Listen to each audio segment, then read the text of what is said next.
नाज़रीन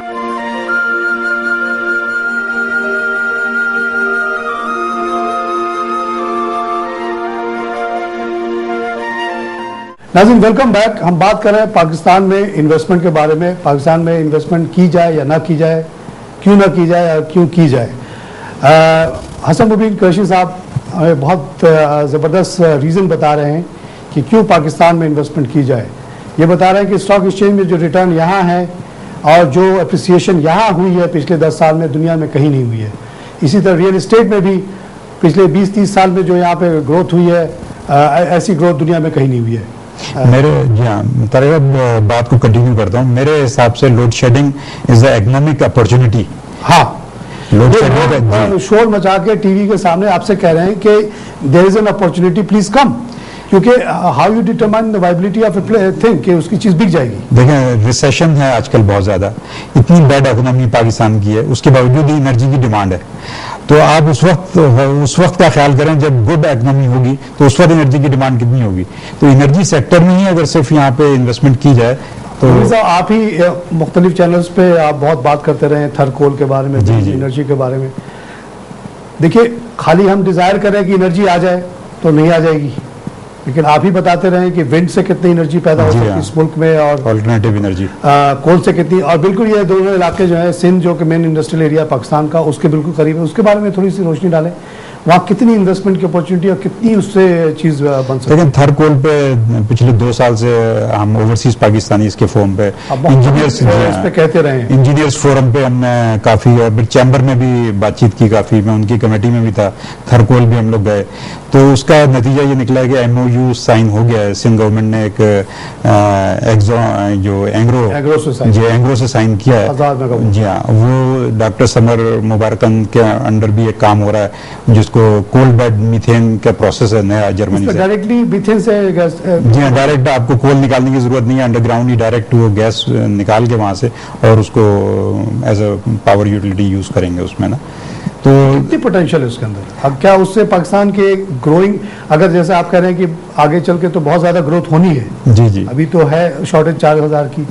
अगर सिर्फ एक सेक्टर को हम ले लें, not all, I am not talking about all थर कोल, एक सेक्शन जो है उसका वो कुछ किलोमीटर का है, उसको ही अगर हम ले लें तो 1 लाख मेगावाट हम बिजली प्रोड्यूस कर सकते हैं अगले 30-40 साल के लिए। काफी है। I am not talking lakh जी मेगावाट, और हम बिजली एक्सपोर्ट भी कर सकते हैं। 4-5 हजार की है। जी हाँ, तो इसका मतलब है इमीडिएटली आप एक्सपोर्ट भी कर सकते हैं। देखिए, पाकिस्तान की जो एनर्जी कंजम्पशन है उसको अगर आप अमेरिका से कंपेयर करें तो वो तो कहीं नजर ही नहीं आता, कुछ भी नहीं है। तो पर कैपिटा एनर्जी कंजम्पशन जो है वो यहाँ बहुत कम है।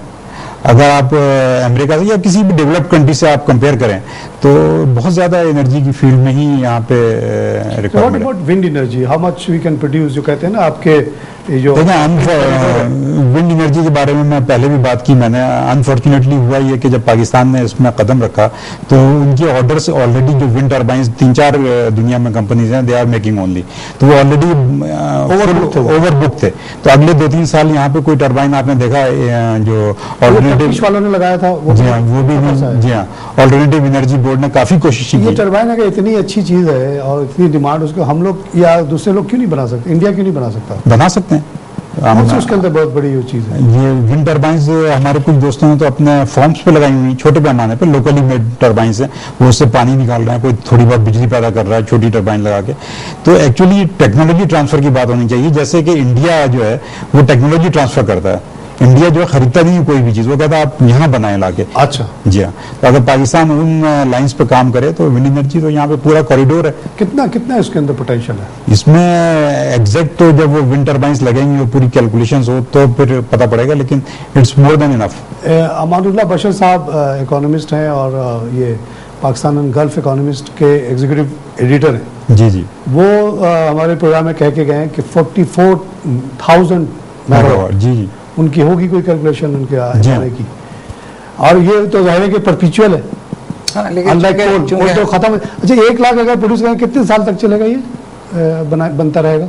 क्या चीज? ये जो आपने कहा कि 1 लाख मेगावाट बन सकता है थर्मोकोल से, जी हाँ। ये कितने सालों तक बनता ये है? 30-40 साल तक। 30-40 साल। एक ब्लॉक की बात कर रहा हूँ, एक ब्लॉक की। और इसी तरह टोटल तो 185 बिलियन टन थर्मोकोल मौजूद है। मैंने आप ही से सुना था एक दफा 213, जब हम इन्वेस्टमेंट कॉन्फ्रेंस में कहते 213 साल की उन्होंने कैलकुलेशन करके बताई थी, वर्ल्ड बैंक के इकोनॉमिस्ट। मोर देन 100 ईयर्स है आप 213 ईयर्स अगर पूरे कोल का आप इस्तेमाल कर ले 180। जी जी, तो बता रहे थे कि 1 मेगावाट में इतना खर्च होता है, तो उससे इतना खाली बात है पैसे की। पैसे नहीं है, पैसे हो तो फौरन ही हो सकता है ये काम। तो और भी दूसरी देखिए कि ये एनर्जी में ही इतनी इन्वेस्टमेंट आ सकती है पूरे दुनिया से। ओवरसीज वाले भी सारा चाहें तो कुछ ना करें, एनर्जी बना दें।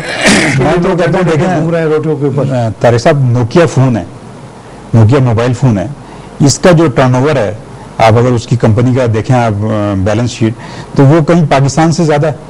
तो अगर सिर्फ नोकिया बनाना शुरू कर दें पाकिस्तान में, जिसकी इतनी डिमांड है, और नोकिया इन्होंने काफी मोबाइल फोन जैसे, और एक्सन इजिप्ट की जो कंपनी आई उसने इन्वेस्टमेंट की, टेलीनॉर ने यहाँ पे इन्वेस्टमेंट की, पूरा इंफ्रास्ट्रक्चर बिल्डअप करें, तो वो इंडस्ट्री इतनी ज्यादा है कि पाकिस्तान कहीं से कहीं पहुंच सकता है। अच्छा, इस सिलसिले में job creation point of view से हमने कई सेशन में यहाँ पे एक चीज़ स्टैब्लिश की है कि जो चीज़ इमीडिएट रिलीफ ला सकती है पाकिस्तान को, वो है कंस्ट्रक्शन इंडस्ट्री। और उसके लिए सिर्फ 2-4 छोटे-छोटे पॉइंट्स हैं जो आपको फाइन ट्यून करने की ज़रूरत है। बैंकिंग कोर्स ऑलरेडी मौजूद है, लेकिन वो थोड़ा उसकी इफिशियंसी थोड़ी बढ़ाने की ज़रूरत है। अगर प्रॉपर्टी राइट्स को आप यहाँ मजबूत कर दें, और बैंकिंग कोर्ट को सिर्फ बैंक्स के केस के लिए नहीं, बल्कि आम जैसे आपकी प्रॉपर्टी है, किसी ने कब्जा कर लिया, बैंकिंग कोर्ट में अप्रोच करें, 3-4 महीने में वो फैसला करके उसको धक्के मार के पुलिस के जरिए निकलवा दे, या किसी ने आपके ज़मीन पे कब्जा किया, आप उसको हटवा सकें, उसको जेल करवा सकें। तो यहाँ बड़े बड़े बिल्डर्स आए हैं, मुराद खान वगैरह साहब, उन्होंने कहा है कि पाकिस्तान में अगेन यही बात है कि ये गुर्बत और ये तकलीफ जो है ना, यही अपॉर्चुनिटी भी है। तो ये अगर गुर्बत ना हो तो फिर आप करेंगे क्या? आप कनाडा चले जाएं, आप $2 मिलियन लेके चले जाएं, बताएं करेंगे क्या वहाँ पे? आप ज़्यादा दुकान खोलेंगे, वो दुकान चलेगी नहीं, आप थक के हार जाएंगे। या कोई फ्रेंचाइज ले लें, फ्रेंचाइज ले लें, उसमें आपको मियाँ बीवी बच्चों सबको काम करना पड़ेगा। उसके बाद ईमानदारी होगी, आफ्टर गिविंग 70% टैक्स, कि जिंदा रहेंगे आप। You will become a servant of that franchisor. यहाँ मुराद साहब वाला का कहना यह है कि 1 करोड़ घर की शॉर्टेज है, which is tremendous business opportunity. उसका कहता है कि we don't have to look anywhere, just build and sell. सिर्फ अगर फाइनेंसिंग अवेलेबल हो जाए, 1 करोड़ घर, अगर वो कहता है ज्यादा से ज्यादा 10 लाख बनाएंगे हम 1 साल में जी, और वो कहता है कि 10 लाख घर अगर पाकिस्तान में बने तो पाकिस्तान में कोई अनएम्प्लॉयड दूर दूर तक नजर नहीं आएगा, बल्कि हमें इंपोर्ट करना पड़ेगा इंडियन वाला लेबर, क्योंकि इतने ज्यादा प्रोजेक्ट चलना शुरू हो जाएंगे। अमेरिका में जो इतनी ज़बरदस्त रियल इस्टेट मार्केट बनी, $6 ट्रिलियन उन्होंने पूरे दुनिया से बोरो कर लिया रियल इस्टेट के नाम पे। वो एक इंटरनेशनल मैकेनिज्म है सिंडिकेशन का। उसकी रिक्वायरमेंट सिर्फ ये है कि आपके पास एविक्शन लॉज मजबूत हों। एविक्शन लॉ मजबूत अगर है तो आप मिसाल के तौर पे गुलशन पूरा, आप कहेंगे जी गुलशन पूरे को हमने मॉर्गेज कर लिया, गुलशन पे हमने फाइनेंसिंग कर दी, ये पूरा ब्लॉक है, इसमें हमने 100 बिलियन लगाया है। 100 बिलियन कोई भी कोरियन बैंक, जापानीज बैंक, अरब बैंक आपसे दे देगा और कहेगा ये मॉर्गेज हमें दे दो। सिर्फ उसको ये पता होना चाहिए कि जब चाहे इसमें से हम लोगों को निकाल के इसको रीसेल कर सकते हैं। That's the only condition. Money is unlimited, money is available. जी हाँ, मेरे बैंक के 40% जो पैसा था वो रियल एस्टेट मार्केट में लगा हुआ था। Unfortunately all of it in US. मेरे शोर मचाने के बावजूद as a banker, as a credit manager, वो चेंज नहीं हो सका। उन्होंने कहा this is the most secure investment in the world because we own a chunk of America. जी जी। तो अगर उनको एक चंक ऑफ पाकिस्तान ओन करने का मौका मिल जाए, उसके लिए आपको all you have to do is create a federal mortgage agency जो सारे इसको कंट्रोल करे, वही दुनिया भर से बोरो करे और ये बिल्डर्स को उठा के धड़ से पैसे दे दे। तो इतनी बड़ी अपॉर्चुनिटी यहाँ पड़ी हुई है। आप जरा शिपिंग पे बताइए, शिपिंग पे कितनी बड़ी अपॉर्चुनिटी है, कहाँ हम थे, कहाँ गए और क्या हो सकता है शिपिंग में? तो 3-4 इंडस्ट्री को हम देख लेना, तो आप अभी वहाँ से $1 ट्रिलियन पैसा भी ले आए तो इसी में इन्वेस्ट। शिपिंग में तो बेइंतहा अपॉर्चुनिटी है, वो बहुत आसान है, इसलिए कि हम जो अपना इंपोर्ट और एक्सपोर्ट हैंडल करते हैं वो सिर्फ 2% उसमें हमारा शेयर है। 98% कोई और लाता है, सारे फॉरेन शिप्स करते हैं। बहुत बड़ा और उसके साथ उससे जो कनेक्टेड बिजनेस जो डेवलपमेंट है वो ट्रेमेंडस है। वो बहुत कम हो गया। और ये जो आपके मुल्क में महंगाई आती है ये भी शिपिंग की वजह से आती है, इसलिए कि जब फॉरेन शिप्स आएंगे तो वो फ्रेट जो है वो खुद ही कंट्रोल करेंगे। आपका 2% शेयर है तो आपकी उसमें कोई आवाज नहीं है, कोई आवाज नहीं है, वो इंश्योरेंस के नाम पे जितना चाहे नहीं है। अगर एक लॉस हो गया, मसलन जैसे वो जो टैंकर था उससे ऑयल निकला, पोल्यूशन हो गया, उसकी वजह से जो इंश्योरेंस का प्रीमियम बढ़ा है वर्ल्ड मार्केट में वो ट्रेमेंडस है, we are paying to it. तो शिपिंग सेक्टर तो बहुत ज्यादा, पाकिस्तान की थोड़ी सी टेंशन होती है तो वो प्रीमियम बढ़ा देते हैं, ये भी सही नहीं। प्रीमियम तो ऐसा इंश्योरेंस का कि कोई भी टेंशन होगी तो उससे बढ़ जाएगा, जैसे कि आपका शेयर्स जो है ऊपर नीचे हो जाता है तो वो और उसकी वजह से जो इंश्योरेंस प्रीमियम बढ़ जाएगा। और खलील भाई, अगर ये खलील साहब अगर जंग हो जाए तो क्या होगा? तो फिर वार जोन डिक्लेयर हो जाता है। नहीं, जंग हो जाएगा तो कोई आएगा बाहर वाला या नहीं आएगा? कोई नहीं आएगा, वो कोई जहाज नहीं, आप भूखे मर जाएंगे, कट ऑफ हो जाएंगे, वो कट ऑफ हो जाएंगे, वो कौन जहाज लेके आएंगे, ना तेल आएगा ना वार जोन डिक्लेयर कर चीज़ नहीं सकते आएगा। हैं तो कुछ नहीं आता। अगर इंडिया पहले तो उनको ब्लॉकेट करना पड़ता था, जी। अब कोई आपको ब्लॉकेट की जरूरत नहीं पड़ेगी, आपके नेवी जहाजों को भी खिदमत की जरूरत नहीं पड़ेगी, वो आएंगे ही नहीं आपके करीब। 6 महीने तक इंडिया सिर्फ टेंशन क्रिएट ऐसा कर दे कि अब जंग की तो उसी में हम मर जाएंगे, क्योंकि इंडिया का तो बहुत बड़ा एरिया है वहाँ, वो विशाखापत्तनम वगैरह कलकत्ता से वो उतार लेंगे माल, हमारा तो यही है कॉरिडोर। मेरा तो अब भी मैं समझ, देखिए वो बिल्कुल पाकिस्तान आबादी के हिसाब से, पोजीशन के हिसाब से, हर लिहाज से Pakistan is the best in the world. मैं अब भी ये समझता हूँ कि हार्डकोर जो है वो ये है कि यहाँ का जो एटमॉस्फेयर हो वो अच्छा होने की ज़रूरत है। हम अगर अलग-अलग चीज़ों को देखते हैं, अगर सिर्फ शिपिंग को देखें या हाउसिंग को देखें, वो मैं जो हार्डकोर ये है कि इन्वेस्टर जब भी आएगा, चाहे किसी इंडस्ट्री में आए, जब आपके यहाँ अब मजबूरी आते हैं, लोग आ रहे हैं, आते रहेंगे, लेकिन वो आपका कोई जैसे हम नहीं सोचा कि हमें कोई मार देगा, जो होगा देखा जाएगा, अपना मुल्क है। नहीं, वो उनकी भी तो मजबूरी है, उनकी भी मजबूरी, उनके पास पैसे पड़े, जैसे बैंकर की मजबूरी होती है, जो बाहर के ममालिक है उनको भी इन्वेस्ट करना है, तो पाकिस्तान में तो अपॉर्चुनिटीज। आप एक चीज सोचिए कि ये जो मेरी जो लाइफ थी as a banker Middle East में, 40% तो रिलैक्स थी ना, क्योंकि बैंक के टॉप मैनेजमेंट में मुझे चुप करा के कहा कि भाई चुप हो जाए, इस पर ज़्यादा नहीं शोर मचा पाकिस्तानी, ये 80-40% हमने अमेरिका में लगा दिया है, and we think it is very secure investment. अब जो 60% पैसा बच गया वो इन्वेस्ट करने का रास्ता ढूंढो, तो हम कोरिया में लगा रहे थे, हम इधर लगा रहे थे, उधर लगा रहे थे, बाकी अपने मिडिल ईस्ट में तो इतना लगता नहीं था। अब वो मार्केट हो गई ख़राब, डिक्लेयर हो गई अमेरिकन सब प्राइम मार्केट। अब मैं ये सोचता हूँ कि जो मेरे कोलीग वहाँ बैठे हुए हैं वो बेचारे कितने परेशान होंगे, अब जो पैसा आ रहा है रिफ्रेश, उसको कहाँ लगाएं? तो उनको तो पाकिस्तान जैसी मार्केट बड़ी अट्रैक्टिव लगेगी अगर यहाँ इंफ्रास्ट्रक्चर बन जाए। आप जब शिपिंग की बात कर रहे हैं, शिप फाइनेंसिंग में भी वही बात आ सकती है कि भाई पाकिस्तान को इतनी शिप तो चाहिए कि अपने 100% अपना माल तो ले आए, उससे ज़्यादा हो जाए तो दूसरे मुल्कों का भी माल उठा के ले जाएगा इधर से उधर। और यहाँ पे इतनी बड़ी हमारी आबादी है कि हम तो मैन पावर तो अनलिमिटेड सप्लाई कर सकते हैं, शिप की कमी है ना, और फाइनेंसिंग की कमी होनी नहीं चाहिए। शिप्स पे जब पाकिस्तानी शिप्स थे 60-70 थे तो हम इंडिया का बहुत कार्गो उठाते थे, वी वर इन एडवांटेज। 70 थे, 72 शिप्स थे। अब कितने? अब तो 8-10 जहाज हैं, वो ना होने के बराबर हैं, आबादी बढ़ गई है। जब हम आज़ाद हुए थे तब कितने शिप थे? जब तो 2 जहाज थे जो कि मतलब ये कि वो 14 अगस्त को दो जहाज थे, लेकिन ये ज़रूर है कि उसमें कायदे आज़म ने की ख्वाहिश थी कि जब पाकिस्तान बने तो पाकिस्तानी झंडा जो है किसी जहाज पे लहरा रहा हो, तो पारसी से और ये हबीब बैंक वाले जो मोहम्मद अली, इनसे रिक्वेस्ट की थी, and they went to London and they manage to charter. अच्छा, तो उस वक्त ये 2 जहाज नहीं, उन्होंने इजाज़त भी दे दी कि झंडा लगा लें, लेकिन उसके फौरन बाद जो है बहुत ट्रेमेंडस प्रोग्रेस थी, बहुत अच्छी प्रोग्रेस की, आउटस्टैंडिंग थी, और उसके बाद से कितना शुरू में तो आज तक रह गए। लेकिन असल में देखिए उसमें कंपटीशन नहीं था, गवर्नमेंट ओन्ड शिप्स को सारी फैसिलिटीज दे दी, वो आज भी एग्जिस्ट करती हैं। तो लोगों को, जैसे अभी मुबीन कह रहे थे कि एनर्जी सेक्टर में है, इसी तरह शिपिंग में बहुत स्कोप है, लेकिन कोई आना नहीं चाहेगा। जी, शिपिंग के अलावा आप देखें ना, अगर आप लॉ एंड ऑर्डर का मसला हल कर लें, हालांकि वैसे तो सारे बड़े, देखिए ये कैच 22 सिचुएशन है, जैसा खलील साहब ने अभी कहा कि 72 के बाद से 90 तक, क्योंकि इकोनॉमिक ग्रोथ स्लो डाउन हो गई और जॉब क्रिएशन में प्रॉब्लम आया, उसकी वजह से ये सारा कुछ जो उसका आउटकम है जो अभी हो रहा है। तो ये जब तक रुकेगा नहीं हम इन्वेस्टमेंट नहीं ला सकते, और जब तक इन्वेस्टमेंट नहीं आएगा ये रुकेगा नहीं। तो किसी तरह हमें कौम को समझाना है कि भाई थोड़े दिन का मौका दे दो, 5 साल का टाइम दे दो, ये मार्क कटाई बंद करो, let investment come and employ everybody. Once people are employed, आप ये भी देखें कि कौम जो मारधाड़ में लगी हुई है, आपके पास एंटरटेनमेंट की कोई नहीं है। हम जब कॉलेज में या स्कूल में थे जी। तो सैकड़ों प्रोग्राम होते थे डीजे कॉलेज में, जिसमें कि बड़ा मजा आता था। कॉलेज तो तकरीबन बंद है, कोई है ही नहीं। मैं जब हमको ये प्रोग्राम्स होना चाहिए जिसमें कि हम हर जगह उसको कहीं मजहब को ले आएंगे, कहीं अपने कल्चर को ले आएंगे, इसकी याद नहीं है। ये भी बहुत बड़ा फैक्टर है यहाँ पे इन्वेस्टमेंट ना आने का। जैसे अरब्स वगैरह यहाँ आने नहीं चाहते, जी। वो दुनिया भर जाते हैं, अलग एक कहने को अरब है मुसलमान भी है, लेकिन they want to have a good life. यहाँ आते हैं, यहाँ देखते हैं कि ये बड़ी सख्ती है। गोरा क्यों आए पाकिस्तान में? पागल गोरा ही आएगा।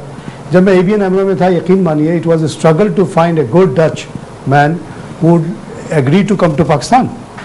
कहता था यार वहाँ शराब नहीं है, वहाँ इंटरटेनमेंट नहीं है, वहाँ ये नहीं है, मैं नहीं जाता हूँ। जो वर्स्ट आदमी होता था ना, जिसको अब हम निकालने वाले होते थे, कहते चल इसको भेज देते हैं, गधे के बच्चे को भेजने से पहले चलो इसको एक पोस्टिंग पाकिस्तान की दे दें, ये खुद ही छोड़ के चला जाए। अच्छा, वर्स्ट आदमी को मल्टीनेशनल कंपनी जब लाके अपने इस मुल्क में बैठाएगी तो वो तो जाहिर है वो नाकारा आदमी है, वो तो कुछ करेगा नहीं। अब ABN AMRO हो या हांगकांग शंघाई बैंक हो, जब तक यहाँ से पॉजिटिव फीडबैक नहीं जाएगा वो कभी भी इन्वेस्टमेंट यहाँ नहीं करेगा। और ये एक बहुत बड़ी रीज़न है इस मुल्क के तरक्की ना करने की, कि जो सारी रिसोर्सेज तो आजकल मल्टीनेशनल्स के पास हैं, चाहे वो ऑयल कंपनीज हो या ट्रेडिंग कंपनी हो, बैंक्स हो।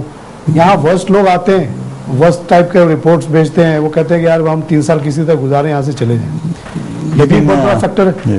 लेकिन तारिक साहब देखें, इसके बावजूद जो आपने सारी बातें की, इसके बावजूद UBL है, MCB है, UBL में फॉरेन इन्वेस्टमेंट आई, MCB में मलायन बैंक था, उसने तकरीबन 20% स्टेक्स MCB के ले लिए। तो ग्रोथ तो हो रही है और इन्वेस्टमेंट भी आ रही। बैंकिंग सेक्टर कहाँ से कहाँ पहुंच गया। आज से 10-12 साल पहले बैंकिंग सेक्टर कहाँ था, अब कहाँ है? बैंकिंग सेक्टर को इंप्रूव करने में बैंकिंग कोड का बहुत बड़ा हाथ है। जी हाँ, वही जिस दिन बैंकिंग कोड एस्टेब्लिश हुआ, बैंक सही हो गए। वही जैसे मैंने कहा, आप डिफॉल्ट करें 3 नोटिस के बाद आपके जायदाद वो भेज देते हैं। यही चीज़ हाउसिंग सेक्टर पे भी आप कर देना तो इतनी बड़ी इन्वेस्टमेंट आएगी, इतनी बड़ी ग्रोथ वहाँ शुरू हो सकती है कि आप इसका तसव्वुर नहीं कर सकते। 10 साल बाद जब कोई आएगा पाकिस्तान तो पहचानेगा ही नहीं कराची को या छोटे छोटे शहरों को, क्योंकि बैंकों के फाइनेंस मिलेगी, लोग झुग्गियों के बजाय घर बना के रहेंगे। अब वही जो किराया भी दे रहे हैं वो इंस्टॉलमेंट की सूरत में दे देंगे। UAE के बहुत सारे ग्रुप्स हैं, जैसे एमिरेट्स इन्वेस्टमेंट ग्रुप है, उसने 5 बिलियन इन्वेस्ट किए। रिफाइनरीज में इन्वेस्टमेंट आ रही है। अबराज ग्रुप है, उसने KEC में इन्वेस्टमेंट की। एक रिफाइनरी में बौसिकार जो बाइको हो गई है, उसमें उन्होंने इन्वेस्टमेंट की, उन शेयर खरीद लिए 26%। तो इन्वेस्टमेंट तो आ रही है ड्यू टू इन्वेस्टमेंट पॉलिसीज, या हालात खराब हो, आई एग्री विथ यू, लेकिन लोग वही लॉन्ग टर्म देख रहे हैं ना वो जी। इनको पता है कि this is economic super power of the future. आज इन्वेस्ट कर दो 1 लाख रुपया, ये थोड़े दिन में 1 करोड़ हो जाएगा। उनको बिल्कुल क्लियर कट हो जाएगा। आज आप 1 करोड़ रुपये यूरोप में इन्वेस्ट कर दें, अमेरिका में, वो इंशाल्लाह 20 साल के बाद वो 1 लाख हो जाएगा रियल टर्म में, क्योंकि वो डिक्लाइन पे इकोनॉमी। देखिए, फॉरेनर्स की बात तो छोड़ें, जो पाकिस्तानी रिटायर्ड लोग हैं जो नेशनल सेविंग में इन्वेस्टमेंट करते हैं, पिछले साल का टारगेट 150 बिलियन का था, जो कि जब उन्होंने इन्वेस्ट किया, पाकिस्तानियों ने इन्वेस्ट किया ना नेशनल सेविंग में, तो वो 267 बिलियन उन्होंने इन्वेस्ट किया 1 साल में। तो ट्रस्ट खत्म नहीं हुआ है, ट्रस्ट है, पॉजिटिव अप्रोच। जी मुझे साहब, बहुत लंबी ये डिस्कशन है, इसको तो हम एक इसमें कर नहीं सकते, फिर करेंगे बात। अब मैं कंक्लूड करता हूँ। नाज़रीन, why invest in Pakistan, Pakistan ही में हम क्यों इन्वेस्ट करें, क्यों ना हम कहीं और करें। इस पर एक आपने डिस्कशन हमारी सुनी, 2 प्रोमिनेंट ओवरसीज़ पाकिस्तानी जो कि पाकिस्तान में वेल सेटल्ड हैं, वो हमारे शरीक गुफ्तगू थे।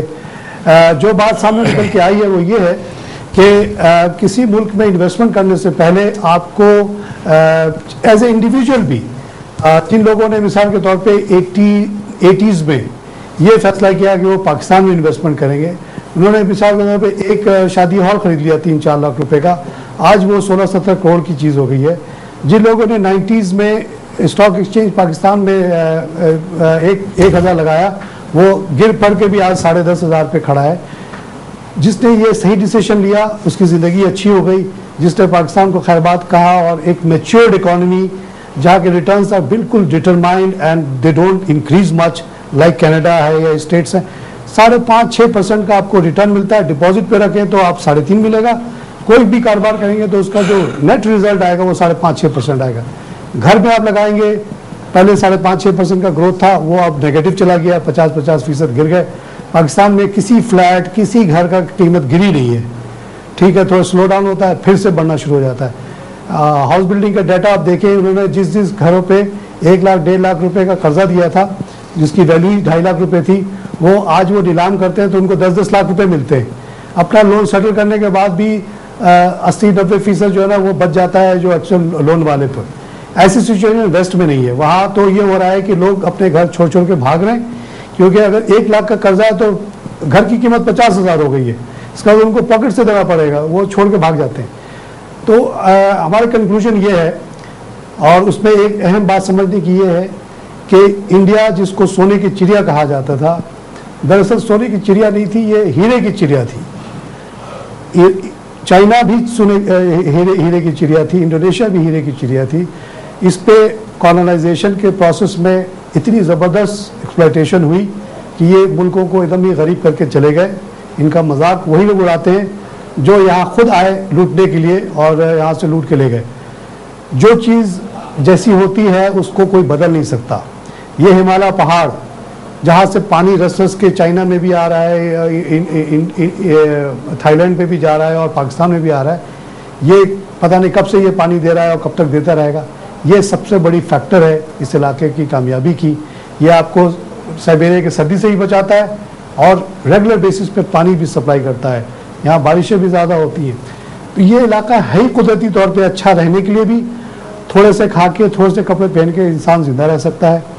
इसीलिए यहाँ 80% तक प्रोडक्शन इसी इलाके में होती थी और ये फिर से हो जाएगी। अभी बहुत सारी इस इलाके की प्रोडक्शन शो होती है एज ए वेस्ट की प्रोडक्शन। मिसाल के तौर पर इंडोनेशिया की जितनी लकड़ी कटती है उसको ये दिखाया जाता है कि ये हॉलैंड से एक्सपोर्ट हो रहा है, हालांकि हॉलैंड से उसका क्या ताल्लुक है। वहाँ सिर्फ एक कंपनी बैठी है जो एक्सपोर्ट कर रही है, हॉलैंड वहाँ से बहुत सस्ते में लेती है और दुनिया भर में महंगा बेचती है। अब वो उसके जीएनपी में काउंट होता है उसके तो असल प्रोडक्शन सारी इस इलाके में हो रही है। ये जब समझ जाए इंसान तो उसके लिए डिसीजन लेना बहुत आसान है कि इन्वेस्टमेंट पाकिस्तान में क्यों करनी चाहिए, क्योंकि ये फ्यूचर का इकोनॉमिक सुपर पावर है। और अल्लाह करे हमारे लीडर्स को, पूरे रीजन के लीडर्स को ये विजन आए कि हम छोटी छोटी डिफरेंसेस को भूल के इसको एक कॉमन मार्केट बना दें, फिर तो हमें कोई रोक ही नहीं सकता, क्योंकि डिफेंस एक्सपेंडिचर खत्म हो जाएंगे, टेंशन खत्म हो जाएगी और दुनिया के बिगेस्ट इकोनॉमी के तौर पे हम लोग उभरेंगे। चाइना नंबर 2 रहेगा, इंडोनेशिया वगैरह हमारे पीछे होंगे, वेस्ट आस्ते आस्ते डिक्लाइन पे चला जाएगा। इसी के साथ आज का प्रोग्राम मैं ख़त्म करता हूँ। खुदा हाफिज़।